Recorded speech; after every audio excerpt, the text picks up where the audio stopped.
as said, my name is Caleb Munhutu. For today's business is going to be sweet potatoes. So as a way of introduction, sweet potatoes are basically, they're generally a popular food that is widely known in Zimbabwe, which is grown during summer and sometimes during winter, the winter period, in your frost, in the areas that are less prone to frost.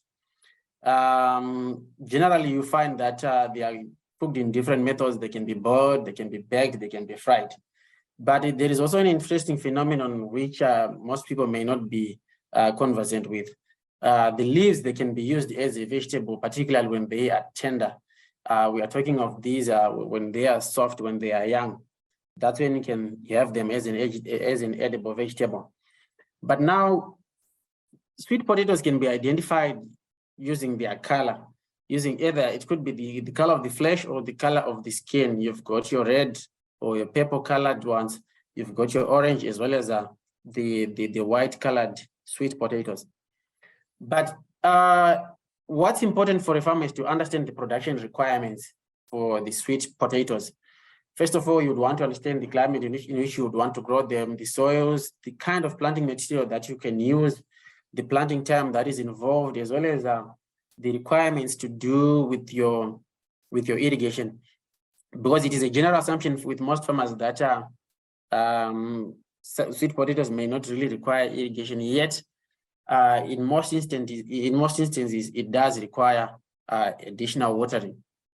So to start off with the climatic requirements, basically you need 110 to 170 days to get optimum growth. We are talking of summer days here for you to be able to get an optimum yield. You'd also realize that mature plants they can overwinter in most parts of the country, depending on the time you would have planted. So they can go through a small window for winter, but that then gives you an advantage as a farmer, an advantage for a selling window where you would sell when others do not have the produce, or when sweet potato supply in the market would be low. So, but it's essential, as much as people would want to have a good selling window, it's essential that they realize that the low temperatures or cool temperatures, they then retard your growth for your sweet potatoes, and consequently, it will affect your yield. So, for the soil requirements, the crop performs well in soils with a pH range of 5.5 of a pH of 5 to 6.3. But for you to be able to good quality tubers, you need to plant in well-drained soils. You need good moisture. They have got to offer some good drainage. But basically, if you have a soil profile where you have the heavier soils underneath and the less heavier soils on top, those are the most ideal conditions for the farmer to be able to get the best yields out of sweet potatoes. But supplementary irrigation will then be required if you are going to be planting them, say in September, October, during the periods where you've got very high heat units, and yet moisture supply in the country would be low. So for those with boreholes, with water reservoirs, with their dams, you can make use of that. You can take advantage of that timing to put in your sweet potatoes, so that you can come in earlier to the market with your sweet potatoes. But now, let me also hasten to say, when growing your sweet potatoes, you have got different kinds of planting material that you can use. First of all, you can use your cuttings, which basically are obtained from the leaves or the vines of the previous crop. Ideally, when these are being sold, you can see saga. They are 30 to 40 centimeter pieces of vines. Then they are compressed into a 50 kg empty bag. That's how you can have the cuttings sold. Usually, probably the market price, they are going for around $5 for that compressed 50 kg bag of cuttings. Then you also have what you call the slips. These are shoots obtained from selected overwintered tubers. And you also have the tuber itself, the ones that people consume. you can use it as planting material, but the challenge is that you have your pests your pests like your pongwe, you can have nematodes residing in there, and you have high chances of transfer of these pests and diseases from one field to the other, and they are also very, very bulky. It's not as easy to plant using tubers, but well, it's a propagation method that can be used. You also have your tissue culture seedlings. These are done by experts, say from companies that do propagation of material. The major advantage of using the tissue cultured seedlings is that they are clean in terms of your pests and diseases. They generally do not have any kind of infestation. But the challenge that we have is that they are delicate and they are also expensive to buy. So you would find most people generally in Zimbabwe, they use cuttings as planting material. So those are just pictures just to illustrate what we mean. The cuttings, you can have them with leaves or without. Once you have planted them, they'll then be able to develop new leaves. Those are the slips that we said they are developed. They are from the overwintered crops. You can plant those as well. Then you've got your tubers. They can then shoot out with their new leaves and roots, develop into some vines and spread over the bed which you would have made. And then you have your tissue cultured seedlings, which are propagated from the laboratory. You can use your test tubes. You can use different kinds of methods to propagate those ones. But now, I know for most farmers, it's really sensitive. Timing is really sensitive. You would want to do your sweet potatoes from September, say around about to February. Reason being that, as I mentioned earlier, that if you expose these sweet potatoes to frost, they will definitely be injured. What is that? What it means is that when you look at the quality of your crop, we are not only looking at the size, whether you want to produce small, medium, or large sized tubers. You also want to look at the content of your carotene as well as the starch levels. These are the determinants of the good taste of your sweet potatoes. You would find that in the market, certain markets have got preference for certain farmers over the others because they know how to time these things and get the best carotene levels as well as the starch content levels. So these are factors that you need to consider as you'll be doing your production. But now, as it comes to supplementary irrigation, of course, you need it when establishing a crop or when the soil is dry, or maybe when you're planting in the late planted crop. You would find that some are also risky takers. They can put in their crop as early as August. That in that case, you certainly require irrigation. But you would find that if you are not supplying anything above 750 mils for your sweet potatoes, then you may not be supplying the optimum amount of water that is required for good development of your crop. So that's when you can also come in with your supplementary irrigation. Different kinds of irrigation methods can be employed, but you have to apply 750 mils and above. The soil preparation, you need to plow, say, to a depth of 25 to 30 centimeters. And what's more ideal is just to get a fine tilt so that when you make your beds, it will not become difficult. You need to make about beds that are 30 to 40 centimeters high up, and probably from one bed to the other, you need 80 centimeters to a meter. Then for some small scale farmers, they do mounds in their fields. They do mounds in the field. You can use your hoe, you can use a spade, depending on the available tillage equipment. Then you can then plant in your vines. What it does is that you can then improve your drainage. I recall, I think for the past 2-3 weeks, the northern part of the country has been receiving quite a significant amount of rainfall. So once you have your good drainage, or you could also consider putting in some contour ridges so that you don't lose much of your soil.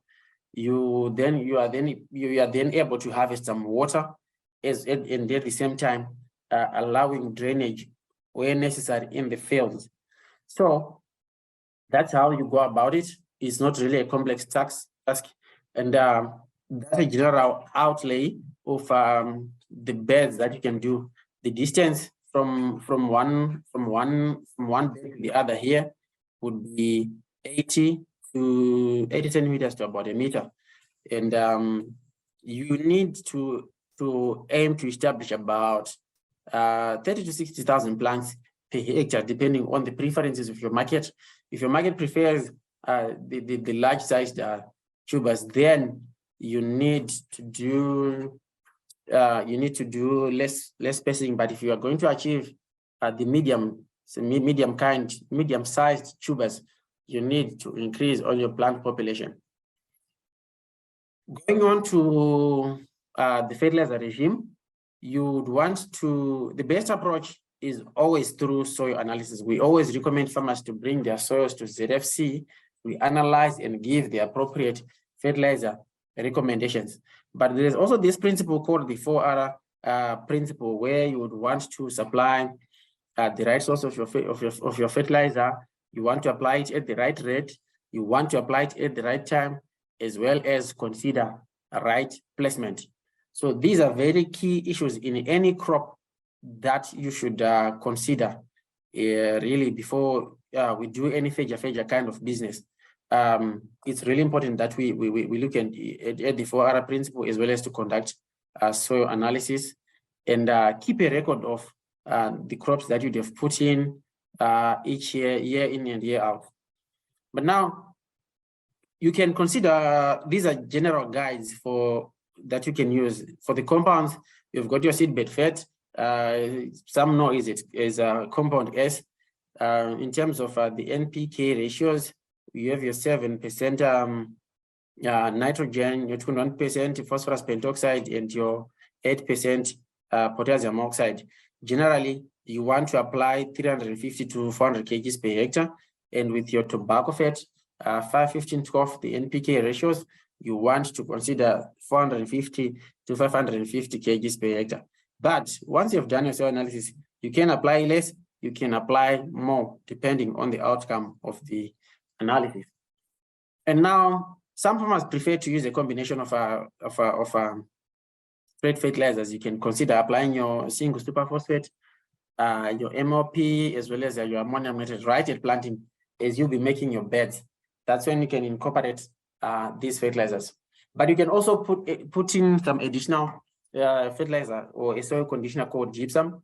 Once you put in during bed making or during land preparation, you can incorporate these fertilizers and then have them within the beds so that you have them placed right where you are, where you want them. Remember, we talked about the 4R principle, one of them, the key one being the placement. You don't need to apply the fertilizers right in between the furrows when you can concentrate or confine your nutrients within the bed. And now for the diseases. You have your three major diseases that affect your sweet potatoes: mosaic virus, the tuberose, and the charcoal rot. They've got different characteristics or symptoms that they present when your crop is in the field. So it's then important for you to realize the kind of disease that would have attacked your crop. But now, if you don't understand, you would rather engage in an agronomist and try and scrutinize what the disease might be or how it might have been caused. But for sweet potato production, you use less of these pesticides and more of cultural methods in terms of control for your pests and diseases. Now, the first and critical one is to use clean planting material. There's no need to buy vines from a field that is infested with your mosaic virus, or if there is a presentation of some rot in that kind of field. You simply need to use clean planting material so that you don't get a transfer of diseases from one field to the other. Then you'd also want to practice crop rotation and avoid damaged tubers, because it then becomes easier for diseases to establish when your tuber is damaged. And the best way forward is to destroy your infected tubers. That would be the best way forward, whether they are damaged during harvesting or what. If they're not going to be sold, they have got to be disposed of. But these are major pests in sweet potato production, which we call the sweet potato weevil. It is quite destructive, and the damages it causes is quite bad. What it does is that it burrows into the tubers of your sweet potatoes, and it then becomes unsightly or unpleasant for the customer to buy. I'm happy to say we've got a solution that you can use. That is your chlorpyrifos 48EC. You can use chlorpyrifos 48EC to control pongwe or other pests as well, such as your white grubs. You can apply it. You can do some drenches, or you can do some foliar applications. Say beginning at